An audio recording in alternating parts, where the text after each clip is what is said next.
I wish a very good day to all of you. In fact, let me first take a anticipatory bail before I start my session, because I am actually was not aware to whom I am going to speak. So I thought I will speak with you what I know rather than what the topic says, that it is regarding the policy infrastructure gap as well as the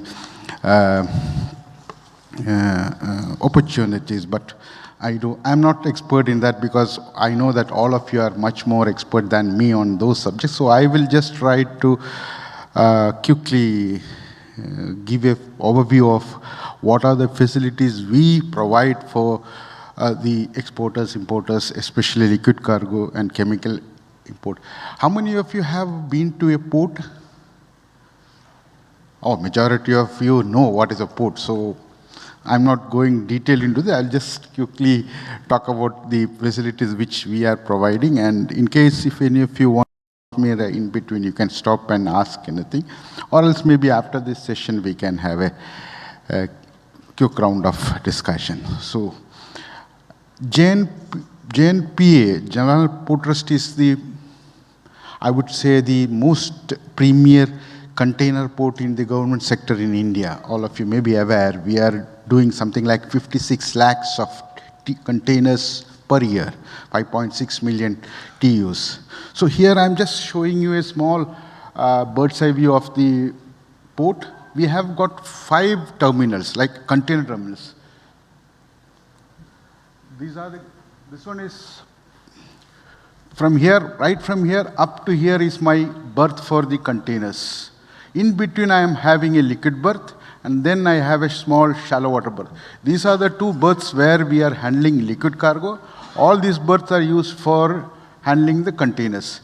This is PSA, this one is Maersk, this one is our own terminal, which we recently had handed over to JM Bakshi, CMA, and this is DP World 2 terminals. So we are having around 3 kilometer length of quay length, where we can accommodate at a time almost 18 vessels at a time. And this entire area is custom bonded area, and we are actually at the Navi Mumbai side of our Mumbai. I hope all of you are aware of that place. And these are the just snapshots of the details of the terminals. The one first started in 1989. That's where we started our port. That's what we were running now, and we have just recently given it to JM Bakshi.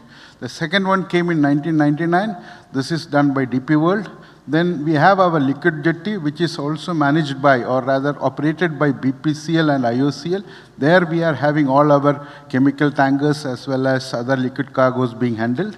Then I have a small shallow water berth. Here I am handling both break bulk, chemicals, cement and other coastal cargo. Then these are all container terminals. We also have recently commissioned a coastal berth, which is exclusively for handling coastal cargo. So regarding the bulk chemical handling facility, we are handling almost all sorts of chemicals. I would say something like 50 types of chemicals. This I have just put the numbers, or rather the chemicals which are being handled more than 10,000. We are handling many other chemicals which are of small size, like 5,000, 4,000, 3,000. So that's a big list. So I just put this big major commodities which we are handling. I hope all of you know about all these commodities. So we are now operating 2 berths, that is LB1, LB2. These 2 berths are currently catering to all these things. Then we have a capacity to handle 7.2 million tons. In fact, the 3rd berth which I explained is the shallow water berth. There also we are handling certain chemical products as well as liquid cargo. So altogether we have something like 23 pipelines. Out of the 27, 4 are for utilities, but otherwise 23 pipelines using. All the 23 pipelines are for liquid cargo. Out of these 23, exclusive 5 are for chemicals. So we have tank farms close to our port, and they have a capacity of 7.5 lakhs. They are all in one area, which is coming something like to 55 hectares of area. Then we have a common user facility, which means that we have arranging, because each and every tank farms, there are 9 operators. All the 9 operators, if they put separate pipeline, it may clog the entire berth. So we have now come up with a concept of a common user facility, where we will provide the common user, some corridor will be provided up to a point. From there, each of them can tap the pipeline. So that's also there. Then now we are, since many of you who are already using JNPA will be knowing that most of the time vessels, in fact, when Mr. Praveen was explaining in the first session, he was explaining that there is a problem of TRT, turnaround time of the vessels. Basically, turnaround time is a combination of time taken for the vessel to reach the berth from the anchorage and the time at which the vessel stay at the berth.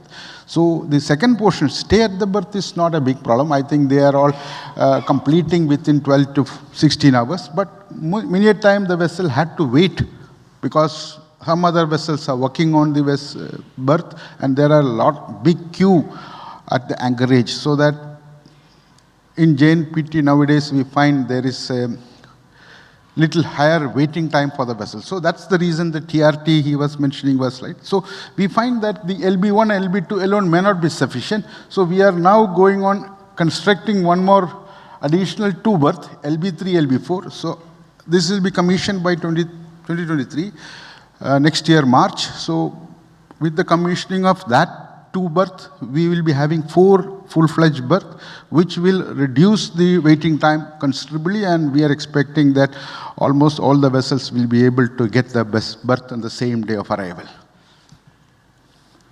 So this is just, I just wanted to show you, these are my container berth. So in between, I am having the liquid jetty, where I am having there are 2 jetty, LB1, LB2. Actually, it is on either side of the pier, so that this side is LB1, this side is LB2, and the 2 vessels at a time we will handle. And then I have one more berth called shallow water berth.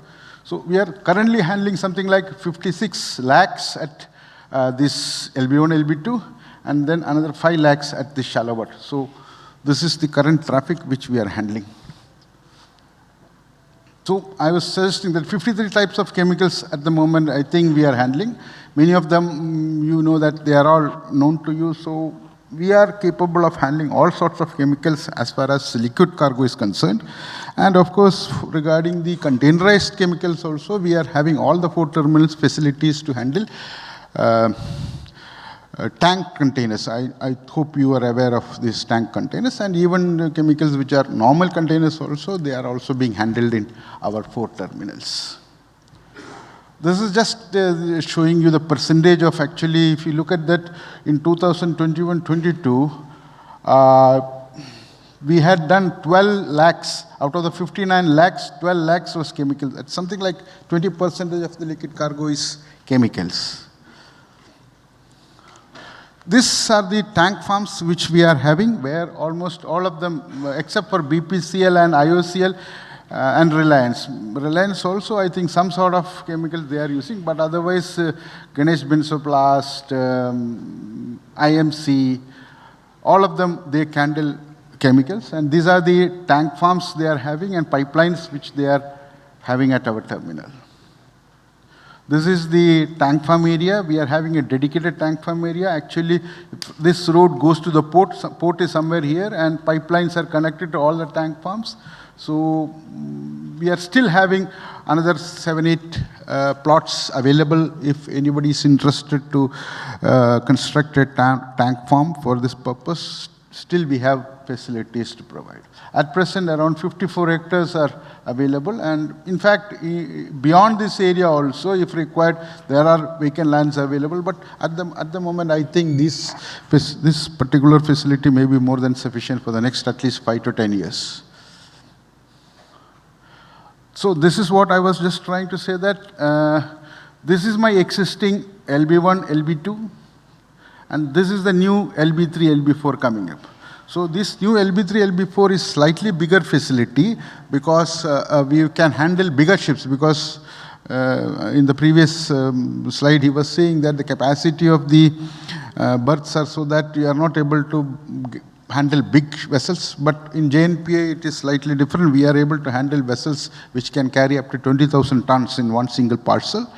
And but I have seen in my experience that most of the smaller chemicals, they come in a smaller vessels with 5,000, 4,000 or up to maximum 10,000 tons in a single parcel, but there are very rare cases of coming 20,000, but all the vessels we can handle at JNPA. Not only in JNPA, I think in most of the ports, in my previous ports where I was working, Haldia, there was a lot of chemicals coming. And Chennai actually not in Chennai, but we have a satellite port called Ennur, Kamarajar port. There we are getting a lot of chemicals. So chemical is being handled in all the ports, and we have separate facilities for that thing. So this is my LB3, LB4, which will be commissioned by May 23, next year, middle, and which will again add a capacity of 4.5 million tons to our capacity. Current 7.2 will be again increased to 11.5 once we finish this LB3, LB4. This is just a pictorial representation of the construction of LB3, LB4. We'll have all modern facilities like the mooring and everything will be done in automatic way, and if there is any accident or any issue, it can be automatically released. So the response will be much better, and we are all providing all the facility as per the statutory standards for safety and security of the cargo as well as the ship. So that's just to show that this is done as per the latest modern statute. This is being constructed. And regarding containers, we are also doing a lot of chemicals in containers. In fact, just now, I don't know whether I am correct, maybe I am wrong. Are we having more import or export chemicals in India? I feel that it is more import, because we, as per our statistics, we find that even in the liquid case also, I find imports are more and export. Maybe That's because of crude, because we have a sizable component of crude coming in. So that's the reason. Crude means crude oil? No, I am not considering any P oil. I am removing all the P oil. Only the chemicals. I am not considering crude oil, petroleum products or anything.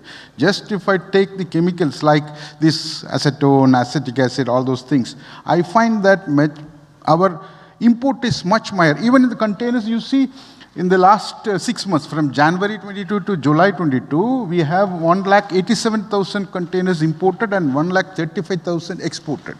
And in fact, in liquid side, it is much more. Import is much more and export is much less. I don't know, maybe the commodities which I have classified in the chemicals, whether it's wrong, I don't know, but maybe you people are more experts, so I leave it to your wisdom. This is few slides which few points which I want to just emphasize to tell you that we as a facilitator, port is basically a facilitator. We facilitate only the trade, and you are the people who are actually the players.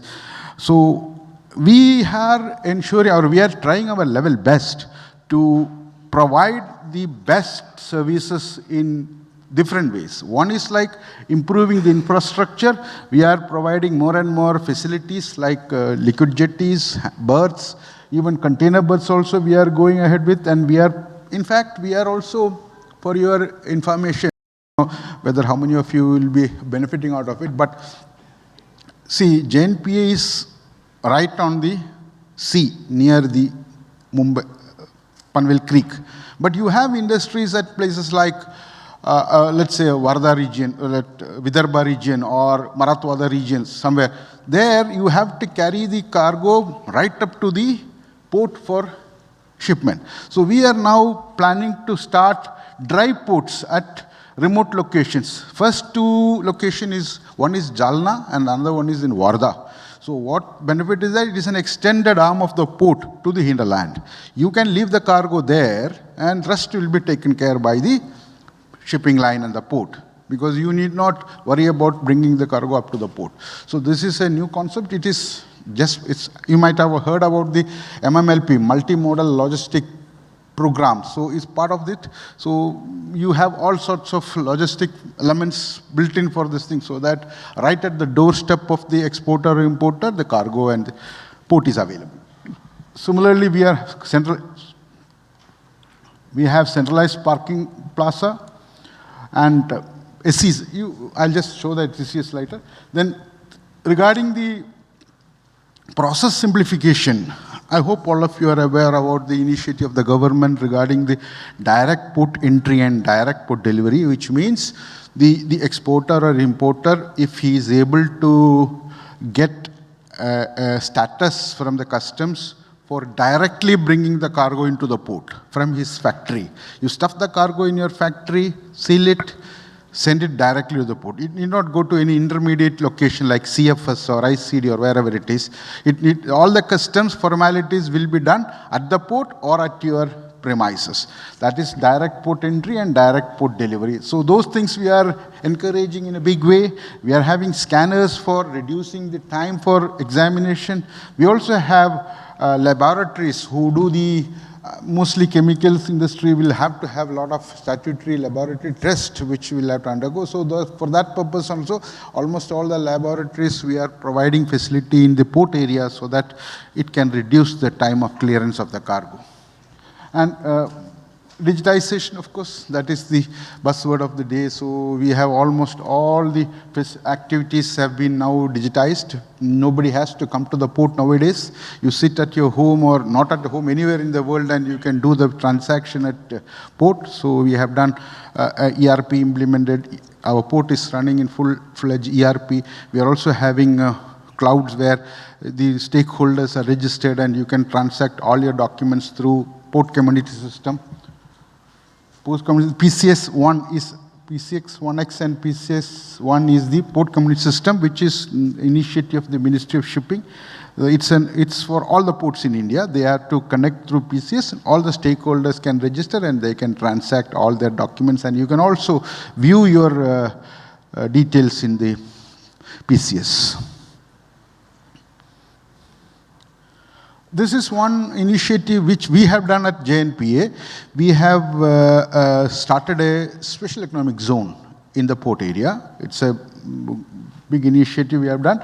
It is in a 277-hectare area, and we already have some 28 people already taken this area, and 6 is already working. So there is one FTW, Free Trade Warehousing Zone, also inside the port area, and many of the exporters, importers who are purely 100% export units or import units, they are availing this facility. It's giving a big benefit with respect to the tax and other customs regime. So that's all from my side. My name is Girish Thomas. I am heading the operations division of the port. So on behalf of all my chairman, deputy chairman, all my colleagues in the Jain Port, I wish you a very good day and free to answer any questions, anything from your side. Thank you.